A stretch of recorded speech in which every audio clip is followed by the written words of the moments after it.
Q&Q Pharmacy. InvestSmart, earn extraordinary guaranteed return, 100% buyback assurance. Q&Q Pharmacy.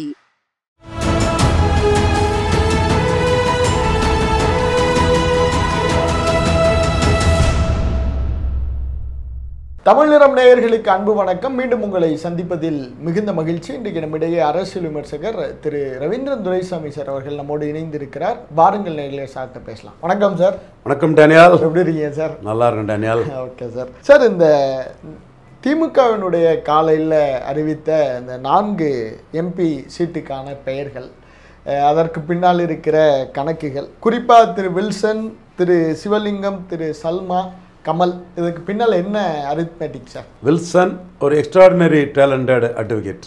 Okay, it goes without saying he will get.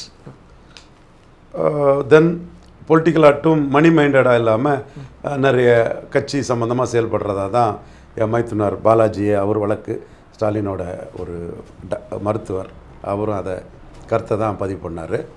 கிறிஸ்தவர் சல்மா, எனக்கு தெரிஞ்சு அவங்க நிறைய விவாதத்தில் பார்த்துருக்கேன், எங்கேயும் போய் லாபி பண்ணக்கூடிய டைப் மாதிரி தெரியல. ஸோ அப்போ ஒரு முஸ்லீம் பெண், அதுக்கு வந்து ஸ்டாலின் வந்து அவராக இது பண்ணி அந்த ரிவார்டை கொடுத்துருக்கதா பார்க்குறேன். கிறிஸ்டின் முஸ்லீம், இதில் வந்து முஸ்லீம் 90% மேலே ஸ்டாலினுக்கு ஓட்டு போடுறாங்க. ஸ்டாலின் காங்கிரஸ் கூட்டணிக்கு. கிறிஸ்டின்ஸ் வந்து 80% மேலே ஓட்டு போடுறாங்க. இப்போ கூடலாம், அதிமுகவும் பாஜகவும் சேர்ந்ததும் ஆட்டோமேட்டிக்காகவே கூடலாம். என்னால் ஸ்டாலின் என்ன நினைக்கிறாருன்னா, வாக்களிக்கக்கூடியவங்களுக்கு அந்த அதிகார மையத்தில் ரிவார்டை கொடுக்கணும்னு நினைக்கிறாரு. டேக்கன் ஃபார் கிராண்டட்னு நாம் சொல்லுவோம், ஓசி ஓட்டுன்னு சொல்லுவோம், இல்லை நான் அவங்கள அங்கீகரிப்பேன்னு சொல்கிறாரு. அதுக்கு காரணம் சீமானும் ஒரு காரணம், பாப் 8.2% வாக்கெடுத்த ப்ரூவ்டு லீடர் சீமானும், அன்டெஸ்டட் நாட் ப்ரூவ்டு விஜயும் ஒரு காரணம். இந்த முடிவு ஸ்டாலின் எடுக்கிறதுக்கா சார்? நான் அதை தான் கணிக்கிறேன்.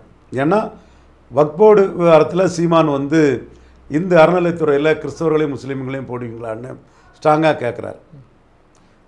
திருப்பதி கோயிலில் கிறிஸ்தவரையும் முஸ்லீம் போடுவீங்களான்னு ஸ்ட்ராங்காக கேட்குறாரு. விஜய் வக்ஃப் தொடர்பாட்டு உச்சநீதிமன்றத்தில் 201வது ஒரு பெட்டிஷன் ஆகிட்டு ஒரு வழக்காக போட்டிருக்கிறாரு. ஓகே, 201 301 போட்டிருக்காரு இல்லையா?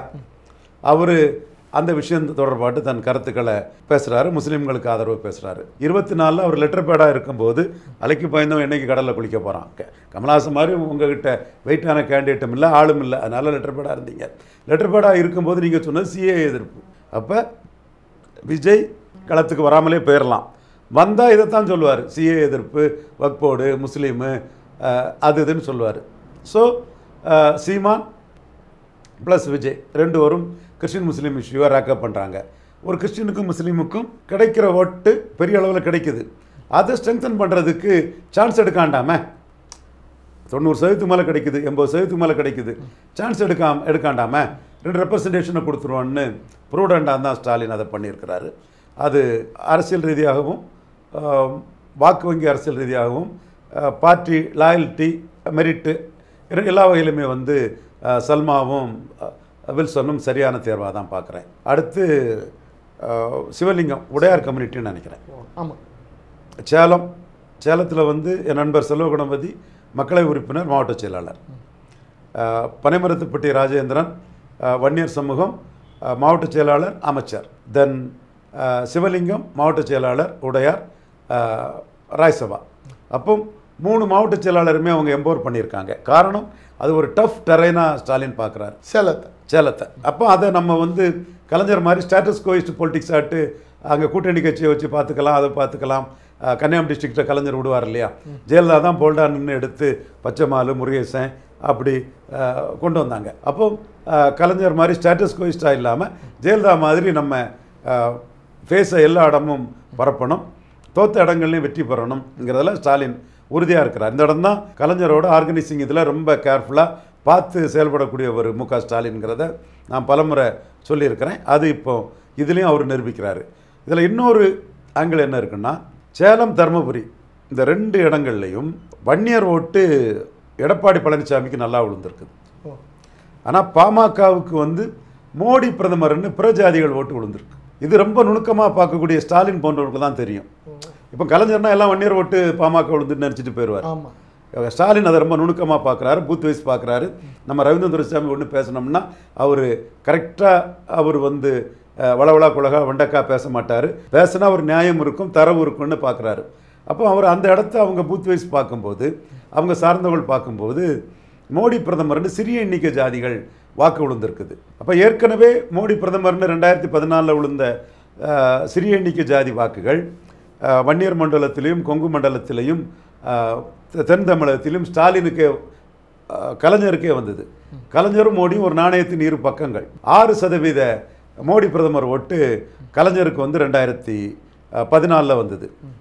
இப்போ அன்னைக்கு இருந்த கலைஞரோட இன்னைக்கு பெரிய அணியோட பெரிய பலத்தோடு இருக்கிறார். அன்னைக்கு கலைஞர் அன்னைக்கு இருந்தது 27% இருந்தார். இன்னைக்கு ஸ்டாலின் 47% இருக்கிறார். 47% இருக்கக்கூடிய ஸ்டாலின் 47% போதும்னு அவர் திருப்தி அடையல.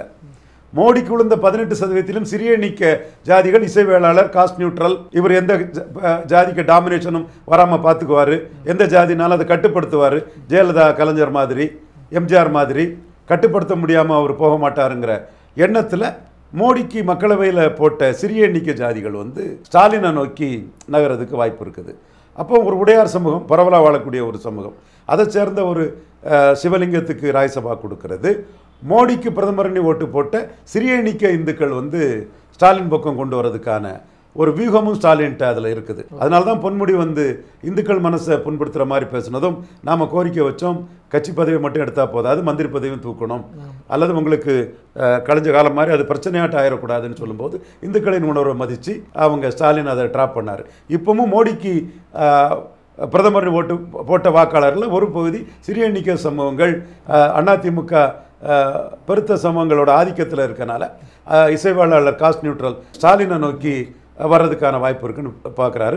சீமானுக்கும் இந்த சிறிய எண்ணிக்கை சமூகங்கள் ஓரளவு வரும், அவரையும் காஸ்ட் நியூட்ரலாக தான் அவரை பார்ப்பாங்க. சார், இப்போ இது தொடர்பாக இப்போ நம்ம ஒரு ஓவரால் வியூ கொடுத்துட்டாலும் சார், இதை ஒவ்வொன்றா நம்ம டிகோட் பண்ணலாம் அப்படின்னு ஆசைப்பட்றேன். அது முதல்ல சார், வில்சனை பொறுத்தளவில் இந்த சட்ட பங்களிப்பு கிருத்தம் இது ரெண்டும் தான் அடிப்படை காரணமாக, வேறு எதுவும் இல்லை. ரொம்ப டீசெண்டான ஆள், ஆனஸ்டான ஆளுன்னு சொல்கிறாங்க.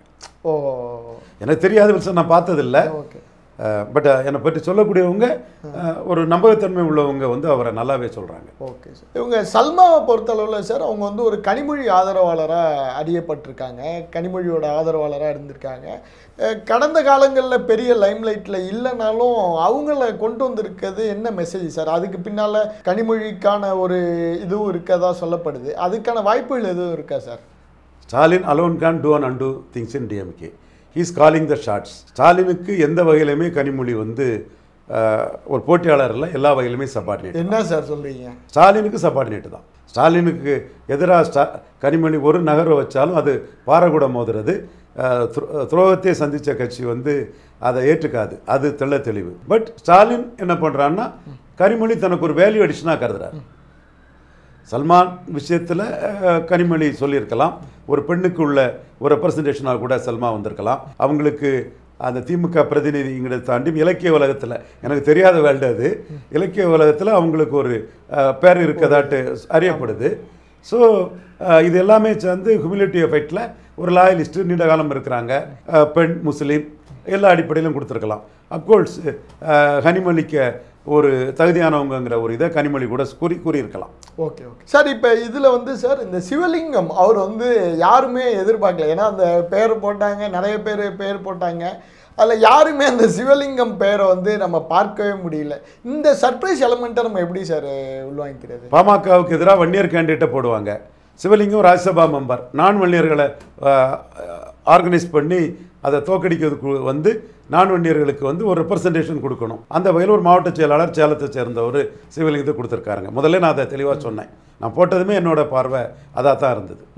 சார், இப்போ அதில் அப்துல்லா அவருடைய பதவியை எடுத்துட்டு தான் இப்போ அப்துல்லா நண்பர், அவர் வந்து எம்எல்ஏ டிக்கெட் கொடுக்கலாம். ஓ இல்லை, இப்போ இது அவர் வந்து Udhayanidhi ஆதரவாளராக அறியப்பட்டவர்.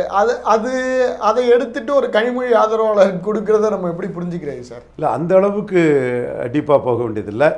Stalin alone can do and do things in DMK is calling the shots. அதனால தான் நான் உதயநிதியா விஜயான்னு இந்த ஜான ஆரோக்கியசாமி காசு கொடுத்து பத்திரிகை எழுதும் போது அட போங்கப்பா புண்ணாக்களா, ஸ்டாலினுக்கு நிழலை கூட நெருங்க முடியாதுன்னுக்கிட்டு ஸ்டாலினுக்கு நிழலாக இருக்கக்கூடிய இல்லை டெலிகேட்டட் பவராக இருக்கக்கூடிய உதயநிதி ஸ்டாலினை பற்றி எழுதிட்டு இருக்கீங்களாப்பான்னு சொன்னது நான் தான்.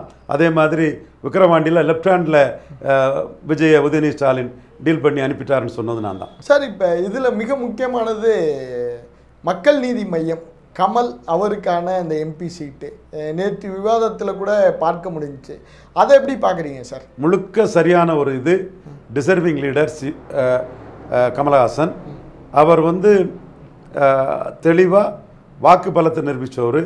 பிரச்சாரம் பண்ணியிருப்பார்னா இன்னும் கூடுதலாக கூட அவருக்கு வாக்கு வந்திருக்கும். அவருக்கு 2024 அவர் பிரச்சாரத்துக்கு பெரிய பலம் இருந்தது. மக்கள் அவரை வந்து அவர் நினச்சிருந்தா கோவையில் வந்து ஓட்டுக்கு பணம் கொடுத்தா ஜெயித்திருக்கலாம். ஷுவராக ஓட்டுக்கு பணம் கொடுத்தா ஜெயித்திருக்கலாம். வேலுமணி இவங்களுக்கு வானதிக்கு செய்த அரசியலை இவருக்கே கண்ணுக்கு தெரியாமல் இவர்கிட்ட 2 விவரமானம் இருந்து நம்ம தலைவரை ஜெயிக்க வைக்கணும்னு மூவ் பண்ணியிருந்தா கூட ஜெயித்திருக்கலாம். பட் அதெல்லாம் அவர் ஒரு பிரின்சிபலாக தான் நின்னார். வாக்கு பலம் கொண்டவர், பிரச்சார பலம் இருக்குது.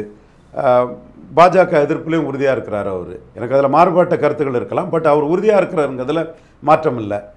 ஸோ அவரோட பங்களிப்பு, அவரோட செல்வாக்கு எல்லாத்தையும் மையமாக வச்சு ஸ்டாலின் ரிவார்ட் பண்ணியிருக்கிறாரு. சட்டமன்ற தேர்தலையும் திமுக கழகத்துக்கு ஒரு மதிப்புமிக்க பிரச்சாரகராட்டு வாக்குகளை வாங்கி தரக்கூடிய அளவுக்கு, ஓட்டர்ஸை கன்வின்ஸ் பண்ணி பேசக்கூடிய அளவுக்கான ஒரு பிரச்சார பீரங்கியாக உறுதியாக இருப்பார். அது மட்டும் இல்லை, அவர் கட்சிக்கு குறிப்பிடத்த அளவுக்கு சட்டமன்ற உறுப்பினர்களும் அமைச்சர்களும் கொடுக்கப்படும் நம்புகிறேன். கண்டிப்பாக சார். இப்போ வந்து நீங்கள் சொல்கிறது படி பார்த்துக்கிட்டா டிவியெல்லாம் எடுத்து உடைச்சார். கலைஞர் டிவியை போட்டு டார்ச் லைட்டை வச்சு உடைச்சார். இப்போ அவர் வாங்கின வாக்கு வந்து திமுக எதிர்ப்பு வாக்கு தானே, அது எப்படி திமுகவுக்கு கெயினாக மாறும் சார்? திமுக எதிர்ப்பு வாக்கு அதிமுகவுக்கும் எதிர்ப்பு வாக்கு, அதெல்லாம் மறுக்க வரலனா. கமலஹாசன் மேலே பற்றுதல் கொண்ட வாக்கு திமுகவுக்கும் எதிரான வாக்கு, அதிமுகவுக்கும் எதிரான வாக்கு, இதில் மாற்றமே இல்லை. பட் கமலஹாசன் மேலே பற்றுதல் கொண்ட வாக்கு. இன்னைக்கு கமலஹாசனை திமுக ராஜ்யசபா கொடுத்துருக்கும் போது அவர் பிராமண சமுதாயத்தை சேர்ந்தவருங்கிறதும் அவர் காஸ்ட் இதுக்கெல்லாம் இதாக உள்ளவர் தான். அதில் எந்த மாற்றம் இல்லை. மிகப்பெரிய கலைஞன். அது எத்தனை மிக கூட போட்டுக்கலாம், அதில் மாற்றம் இல்லை. பட்டு அவர் இல்லைன்னாலும் நேட்டிவ் இந்தியாவில் one cannot rice from his cost. அவருக்கு ஜாதி இருக்கத்தானே செய்யுது. நீ இல்லைன்னு சொன்னாலும் மற்றவங்க ஒன்று ஒரு ஜாதியில் சொல்லத்தானே செய்வான். அப்போ அந்த இடத்துக்குள்ளே கமலஹாசன் பிராமணர்னு பார்க்காம கமலஹாசனுக்கும் ரிவார்ட் பண்ணாங்கன்னு கமலஹாசனுக்கு வாக்களித்த பிராமணர்கள் புறமொழியாளர்கள் வந்து ஓகே ஸ்டாலின் ரிவார்ட் பண்ணிட்டாரு. அப்போ அவர் மேலே பற்றுதல் உள்ள வாக்குகள் வந்து சட்டமன்ற தேர்தலில் கமலஹாசனால் அவர் பிரச்சாரத்தின் மூலமாக திமுக கொண்டு வர முடியும். சார், இன்னொரு பக்கெட்டு பார்த்துக்கிட்டா ஒரு பிராமணரை வந்து திமுக என்ஹான்ஸ் பண்ணிட்டு அந்த அதிருப்தி கிரியேட் ஆகாதா? ஏன்னா இப்படி ஒரு பக்கம் இருந்தால் இப்படி ஒரு பக்கம் இருக்குல்ல. அது நீங்கள் கூட்டணி கட்சியில் எத்தனையோ பிராமணர்கள் வந்திருக்காங்க. ரங்கராஜன், டி.கே. ரங்கராஜன் திமுக கூட்டணிலாம் இருந்து 10% இடஒதுக்கீடை சரின்னாரு. கனிமொழியை என்ன அநியாயம்னு சொல்ல அது கூட ஸ்பான்டேனியஸாக பார்த்துருப்பான் நம்ம. அப்போ அது சிபிஎம்மில் ஒரு பிராமின்னு சொல்லும்போது அது கொடுத்தானே தீரணும். சிபிஎம்மில் எவ்வளோ பிராமின் இருந்தாங்க. அவங்க திமுக கழகத்தோட கூட்டணியாக இருக்கும்போது வந்து அதை மதித்து தானே திமுக கழகம் கேண்டிடேட்டை விட்டு தான் தீரணும். ராமூர்த்தி இருந்தார், பலரும் இருக்கத்தானே செய்வாங்க. இது ஒரு கூட்டணி கட்சி. அந்த கட்சி பாஜக எதிர்ப்புங்கிற லெவலில் வர்றாங்க. பிராமணர் தலைமை அது வேறு விஷயம். ஆனால் கூட்டணி கட்சின்னு சொல்லும்போது அதற்குள்ள மரியாதையை கொடுத்து தானே தீரும். சார், இப்போ இந்த உதயநிதியோட காட்டின நெருக்கம், அந்த பட டிஸ்ட்ரிபியூஷன் இதுதான் இந்த வாய்ப்பு கொடுத்ததா சொல்கிறாங்களே சார்? அவருக்கு மெரிட் இருக்குங்க. 3.7% வாக்கு எடுத்திருக்காருங்க. எத்தனை தலைவருங்க தமிழ்நாட்டுக்குள்ளே இதுவரை 3.7% வாக்கு எடுத்துட்டாங்க? எண்ணுங்க நீங்கள். நான் யாரையும் பெர்சன்டேஜை சொல்லி நான் குறையாக சொல்ல விரும்பலை. நல்ல ஓட்டுங்க 3.7%. அவர் பிரச்சாரம் பண்ணியிருந்தால் இன்னும் கொஞ்சம் கூட கிடச்சிருக்கும். அதுக்கு பிறகு 21லையும் கரெக்டாக பிரச்சாரம் பண்ணி கரெக்டாக பண்ணியிருந்தால் கிடச்சிருக்கும். எனிவே 2.5% வாக்கு சாதாரண இதாக பிரச்சார வலிமை இருக்குது, க்ரௌட் புல்லிங் கெப்பாசிட்டி இருக்குது. வராரு, அவர் ரெகனைஸ் பண்ணும்போது அவர் சார்ந்த வாக்குகள் வரும். இது உதயநிதி ஸ்டாலின் இதெல்லாம் வந்து ப்ளஸ் தான் கமலஹாசனுக்கும். கமலஹாசனும் ஒரு மார்க்கெட்டிங் வேலையும் உள்ள நடிகராட்டு இருக்கிறாரு. தக்லைஃபுக்கு இன்னைக்கு ஃபாரினில் பெருசாக புக் ஆகுதுன்னா அது ரெட் ஜெயின் ரிலீஸ்னா புக் ஆகுது. கமலஹாசன் இருக்கிறாரு, மணிரத்னம் டைரக்ட் பண்ணியிருக்கிறாரு. படம் நாளைக்கு வந்து சிம்பு படத்தில் ஷைன் பண்ணிட்டா படம் பெரிய கிட்ட ஆயிரும். சிம்பு கேரக்டர் நின்றுடுச்சுன்னா கமலஹாசன் கேரக்டர் நிற்கும். கமலஹாசனுக்குள்ள ரசிகர் பலம் பார்த்துருவாங்க. சிம்பு கேரக்டரும் படத்தில் நின்றுட்டுனா படம் பெரிய கிட்ட ஆயிரும். இது படத்தின் தன்மை. அப்போ மணிரத்னம் நின்றுட்டார்னு அர்த்தம், சிம்பு நின்றுட்டாருன்னா மணிரத்னம் படத்தில் நின்றுட்டார்னு அர்த்தம், படம் பெருசாக போகும். பட் இன்னைக்குள்ள அட்வான்ஸ் புக்கிங் கமல்ஹாசன் வச்சு தான் நடக்குது. சார் பட் ரெட் ஜெயண்ட் ரிலீஸுங்கிறது தேட்டர் ஃபிக்சேஷனில் ரெட் ஜெயண்ட் தான், மார்க்கெட்டிங் சூப்பர் ஸ்டார் தான், மார்க்கெட்டிங் சூப்பர் ஸ்டார் தான். ஒரு இன்னைக்கு சீமான் ஏதோ பரமசிவம் பாத்திமாவுமா ஒரு சின்ன படம் வருது, அந்த படத்துக்கு லாபம் இந்த படத்தை ஏற்று வர்றது. அப்போ அந்த படத்துக்கும் அந்த படம் வரலன்னா ஃபுல் தேட்டரும் தக்லைஃபாக தான் இருக்கும். அந்த படத்துக்கு கொஞ்சம் தேட்டர் கொடுக்கணும், அல்லது தேட்டர் இல்லாததுன்னு பேசுவாங்கன்னு சொல்ல அது கொஞ்சம் கொடுத்துருவாங்க என்றால் அதுக்காக சீமானே கூப்பிட்றாங்க. சரி சீமான் அது சரி, எல்லாம் ஒரு பிஸ்னஸ் தானே, அவருக்கு ஒன்று வேல்யூ. ஏன் மைக் படத்தை போட்டதில் விஜய்க்கு படம் ஓடுறதுக்கு இருந்துங்கிறது விஜய்க்கு மனச்சாட்சிக்கு தெரியாது, ஜெகதீஸ்வரனுக்கு தெரியாது. உலக தமிழ்நாட்டில் ஏன் கோட்டு படம் வந்து ஆந்திரா தெலுங்கானா வட இந்தியாவில் மற்ற விஜய் படத்தோட தமிழர்கள் வாழக்கூடிய பகுதியில் கொஞ்சம் பெற்றாட்டு சீமானை வச்சு நாம் தமிழரை வச்சு போகல. ஸோ எல்லா பிஸ்னஸுக்குள்ளேயும் அந்த இது இருக்கத்தான் செய்யும். சீமானை பயன்படுத்தினா நமக்கு தேட்டர் கிடச்சிடுன்னு அவங்க நினச்சாங்கன்னா, அந்த தம்பியை நான் பார்த்துருக்குறேன், சீமான் சப்போர்ட்டர் தான், தமிழ் தேசிய இதோட கார்வண்ணனா நான் பார்த்துருக்கேன், அவர் நல்லா தெரியும், பலமுறை சந்திச்சிருக்கிறேன். ஸோ அதில் இயல்பாட்டும் இருக்குது, கூடுதல் பலமாட்டும் இருக்குது. சார் இப்போ வைகோ ரொம்ப எதிர்பார்த்ததாக சொல்லப்படுது, அது வெளிப்படையாக நிறைய இடங்களில் சொன்னார். வைகோ புறக்கணிச்சிட்டாங்களா சார்? புறக்கணித்துன்னு சொல்ல முடியாது. அடுத்த 6 மாதம் கழிச்சு கூட ராஜ்சபா வருது. நானே அண்ணன் வைகோவுக்கு ஒரு கௌரவப்படுத்தி அது கொடுக்கணுங்கிற எண்ணம் ஓட்டம் எனக்கு இருந்தது. இந்த மண்ணுக்கும் மக்களுக்குமா பாடுபட்ட ஒரு பெரிய மகத்தான தலைவர் அண்ணன் வைகோ. மர்கண்டைல் பேங்கு விடுவிக்கப்பட்டதுக்குனாலும் சரி, சுரேஷ் ப்ரோவை பார்த்து அந்த கடற்கரை இயற்கை அழகு அதை ரிலீஸ் பண்ணி காமராஜ் நினைவிடம் அங்கே வர்றதுக்குனாலும் சரி, வைகோ அவரோட பங்களிப்பு பெருசாக இருந்தது. நம்மளும் அண்ணன் வைகோவுக்கு கொடுத்தா அது ஸ்டாலினுக்கு இன்னும் கொஞ்சம் பெருமை சேர்க்கும் விதமாக தான் இருக்கும்னு கருதணும்.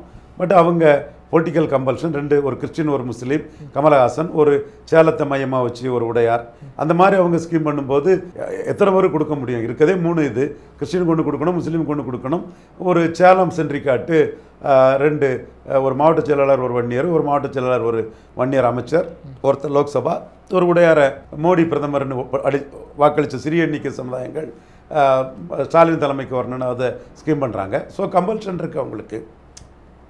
அடுத்து வரக்கூடிய இதில் அண்ணன் வைகோ கொடுக்கறதுக்கு வாய்ப்பு வரலாம். சார் இப்போ திமுக என்னை பொறுத்தவரை வைகோ அண்ணன் கொடுத்தா I will be Claude. Okay, நீங்கள் மகிழ்ச்சியாக இருப்பீங்க. மகிழ்ச்சி எனக்கு. நம்ம ஸ்டாலின் அவருக்குள்ள இதுகளை பார்த்து எதுன்னு பார்த்து கொடுக்குறாரு. ஏன் சீட்டு கூட எம்எல்ஏ சீட்டில் கூட கொஞ்சம் அதை கன்சிடர் பண்ணி கொடுக்கலாம், எப்படி வருதுன்னு பார்ப்போம் அதை. ஓகே, நன்றி சார். நன்றி. Q&Q Pharmacy. Services available: medicine, optical, diagnostics, audiology. Q&Q Pharmacy.